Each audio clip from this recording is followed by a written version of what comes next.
കൊല്ലത്തേക്കാണ്. കൊല്ലം കടക്കലിൽ ലഹരി സംഘം പോലീസിന് നേരെ കുരുമുളക് സ്പ്രേ പ്രയോഗിച്ചു. റൂറൽ ഡാൻസ് ഓഫ് സംഘം നടത്തിയ വാഹന പരിശോധനയ്ക്കിടെയാണ് ഈ സംഭവം. പുലിപ്പാറ സ്വദേശികളായ മുഹമ്മദ് ആസിഫ്, വിഷ്ണു എന്നിവരാണ് കാറിൽ ഉണ്ടായിരുന്നത്.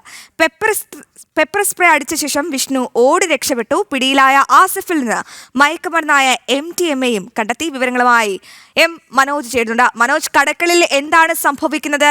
എന്താണ് ഈ പ്രതികൾ പെപ്പർ സ്പ്രേ പ്രയോഗിച്ചിട്ട് രക്ഷപ്പെടാനുള്ള കാരണം? എത്ര ഗ്രാം മയക്കുമരുന്നാണ് പ്രതികളിൽ നിന്നും കണ്ടെത്തിയത്?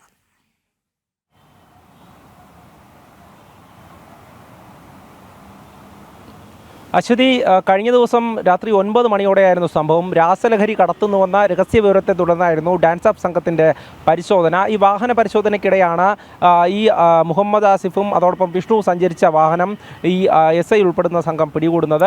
ഈ സമയത്ത് തന്നെ വിഷ്ണു കാറിൽ നിന്നും ഇറങ്ങിയ ശേഷം SIക്ക് നേരെ പെപ്പർ സ്പ്രേ ഉപയോഗിച്ച് ഓടി രക്ഷപ്പെടുകയായിരുന്നു. മുഹമ്മദ് ആസിഫിനെയാണ് ഈ ടീം പിടികൂടിയത്.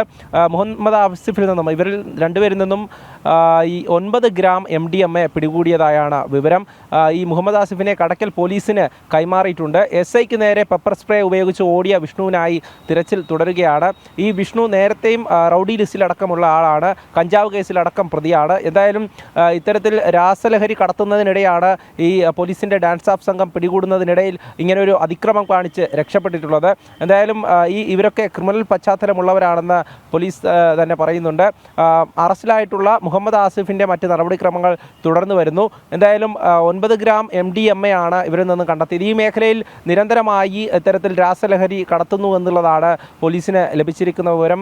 ഇവരൊക്കെ തന്നെ ഇതിൻ്റെ കണ്ണികളായി പ്രവർത്തിക്കുന്നു. വിൽപ്പനയ്ക്കായി എത്തിക്കുന്ന ഈ രാസലഹരി MDMAയും അതോടൊപ്പം തന്നെ മറ്റ് ലഹരി ഉൽപ്പന്നങ്ങളടക്കം നിരവധിയായി കോളേജ് വിദ്യാർത്ഥികളെയും അതോടൊപ്പം തന്നെ സ്കൂൾ വിദ്യാർത്ഥികളെ അടക്കം കേന്ദ്രീകരിച്ച് വിൽപ്പന നടത്തുന്നതായാണ് വിവരം. എന്തായാലും ഡാൻസ് ഓഫ് സംഘം അങ്ങനെ പരിശോധന തുടർന്നു വരികയാണ്. ഒളിവിലുള്ള പ്രതിക്കായും അന്വേഷണം നടക്കുന്നുണ്ട്.